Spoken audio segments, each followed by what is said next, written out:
So what's up people and welcome to the Mission 62 Part 2 discussion of Spy Family. So Mission 62 Part 2 came out a few days ago, and as always I will leave a link to this mission that's currently being shown on the publisher's official website, Manga Plus, for free to the North American audience. So if you're interested, yeah, go take a look at it. Okay, so yeah, Mission 62.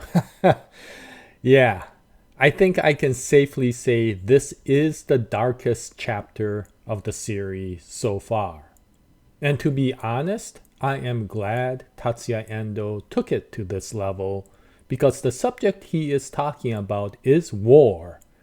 And especially under the circumstance of understanding where Lloyd got his trauma and his motivation to become a spy, there should be no reason why you need to sugarcoat this chapter.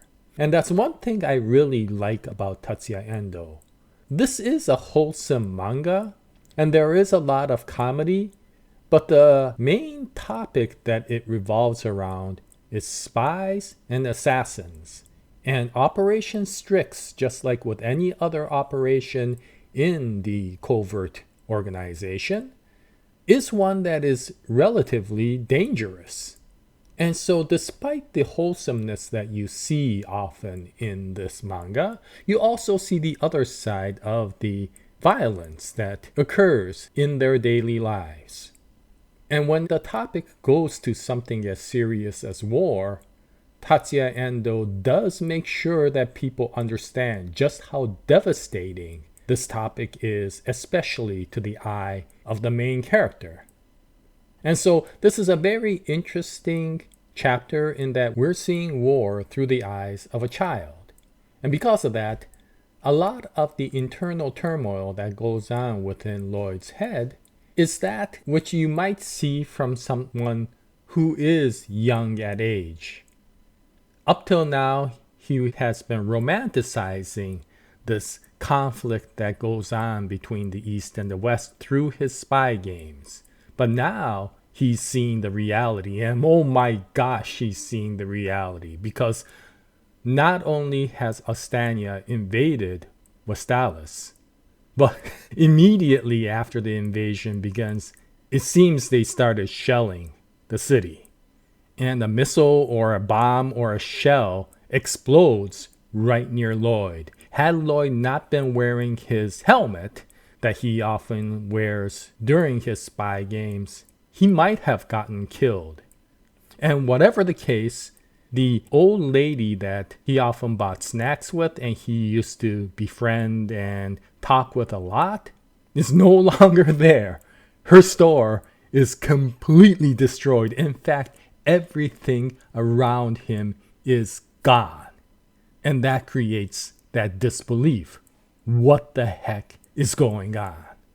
From the eyes of an adult, of course, they understand. This is war, and we have to do something about it. There may be a disbelief, but they've learned enough through their lives what war is, and they understand that regardless of what they're seeing, they have to do something about it. From a child, he can't even comprehend what the heck is going on. And I love the way Tatsuya Endo writes this. Sometimes there's a single black page with a word, "what?" that's written in there, which emphasizes what's going on inside Lloyd's head. He has no idea what's going on, and he's in absolute shock of the situation. Now, eventually, Lloyd's mother does find him. But what we find out through this story is they never get together with Lloyd's father. From all we can tell, it seems like Lloyd's father became one of the victims of the initial attack. And so Lloyd's mother, being the adult, understands regardless of how devastating and how sudden this situation is, she has to do something about it. So despite the fact that Lloyd is trying to figure out where Dad is, the two of them go off without their father to safety. And of course, the following days after that, Lloyd is trying to comprehend what has gone on. And all he can bring out is his anger at the adults. Everything he's heard up to that point was both the East and the West wanted peace. There was going to be a truce. He especially heard that from his father. And so he is angry at the whole situation because all of the adults, including his father, has lied. This is not peace. However, this then brings out the guilt that he has had up till now. He has lied to his father when he went and bought the toys. And now there is absolutely no way he can make amends with his father. So as angry as he is also angry at himself for contributing to that situation, or at least so he believes. Now, somewhere along the way, him and his mother somewhat settle down at the safe area, and Lloyd starts getting some composure back. But just like with many other wars, there's immediately another raid. There is an air raid in the town that they escaped to, and Lloyd and his mother get separated. And he gets taken to a bomb shelter, but he needs to see his mother. He has already lost his father, and he is not about to become separated with his mother. And so he goes running off, despite the dangers, to look for his mother. And oh my gosh, Tatsuya Endo did an absolute brilliant way of designating what has happened. There is absolutely no images, but you see the verbal anguish and the crying out from Lloyd once he discovers what he sees when he runs to where his mother was. This is equivalent of the beginning of Attack on Titan, except Lloyd is only like 6 years old or so.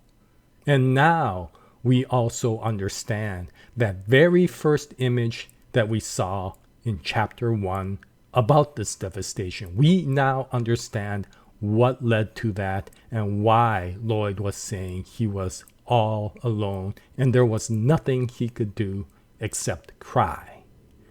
This is a seriously dark chapter.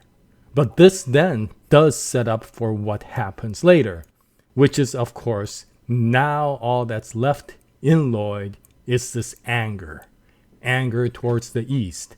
And because of that, there is a time skip, and once we see Lloyd later, he is now an adult and he is a mercenary fighting for the West. There is nothing left in him except the desire to kill everyone in the East.